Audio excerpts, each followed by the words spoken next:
Hello అండి, ఈరోజు మీకు కాకరకాయ కర్రీ చూపిస్తున్నాను. ఇది కర్రీ అండి, ఫ్రై లాగా కాదు. కాకరకాయ ఈ షేప్లో కొంచెం పొడి పొడి కట్ చేసేసుకోవాలి. చేదుపోవడానికి సాల్ట్ అండ్ పసుపు వేసుకొని క్లీన్ చేసుకోవాలి. సాల్ట్, కొద్దిగా పసుపు అండి, బాగా పిసికి ఈ విధంగా గట్టిగా పిసికేసి క్లీన్ చేసేసుకోవాలి. చేదుపోతుందండి. బేసిక్గా ఈ గ్రీన్ కాకరకాయ ఉంది కదా, ఇది చాలా చేదు ఉంటుంది అనమాట. అందుకని మనం కొంచెం క్లీన్ చేసుకుంటే బెటర్ అండి. సో చూడండి వీవర్స్, చేదు కొంచెం మ్యాక్సిమం చేదుపోయే విధంగా సాల్ట్ పసుపు వేసి క్లీన్ చేసేసుకున్నాను కదా. ఇంకో ఈ విధంగా క్లీన్ అయిందండి. ఇప్పుడు మనము పెరుగు వేసుకోవాలి. ఈ ప్రాసెస్లో స్పెషాలిటీ ఏంటంటే పెరుగు వేసేసుకునే స్పెషాలిటీ అండి. మనం కొంచెం పుల్లగా, స్వీట్గా ఉండకుండా కొంచెం పుల్లగా ఉండైతే చాలా బెటర్. పుల్ల పెరుగు వేసేసుకోవాలి, ఒక 2-3 స్పూన్స్. నెక్స్ట్ సాల్ట్ వేసేసుకుందాము, కొద్దిగా కారం వేసేసుకుందాము. చేదు కాబట్టి ప్లస్ ఏమంటారండి, పెరుగు కూడా వేసారు కాబట్టి దానికి కొంచెం కారం ఎక్కువ వేసుకున్నా చాలా బాగుంటుందండి. సో వీవర్స్, ఇప్పుడు ఉడకడానికి ఇది మనము కుక్కర్లో వేసేసుకున్నామండి. సో ఆ మిక్చర్ ఈ కుక్కర్లో డంప్ చేశాను. అయితే ఈ బౌల్లో కడిగిన వాటర్ మాత్రం పోసుకుంటే సరిపోతుంది, ఎందుకంటే ఉడకాలి కదా అవి. అందుకనేసి ఒక 2 విజిల్స్ పెట్టేస్తానండి.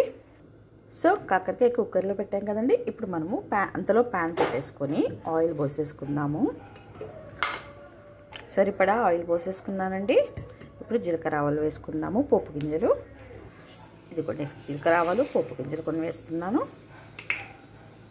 కొంచెం ఆనియన్స్ ఎక్కువ తీసుకోవాలండి. ఆనియన్స్, పచ్చిమిర్చి వేసేసుకుందాము. అల్లం వెల్లుల్లి పేస్ట్.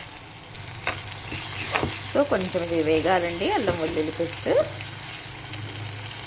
నెక్స్ట్ గుప్పెడు కరివేపాకు, పసుపు.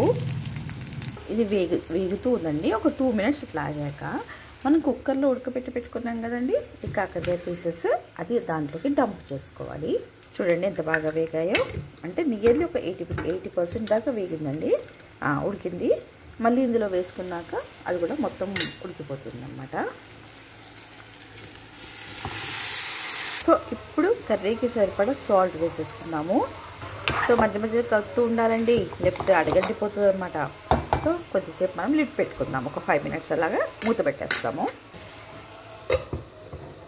సో వ్యూవర్స్, కర్రీ కొంచెం దగ్గర అవుతుంది కదా, ఈ టైంలో ఇది కాకరకాయ చేదుగా ఉంటుంది కాబట్టి కొంచెం మనము బెల్లం వేసుకుంటే చాలా బాగుంటుందండి.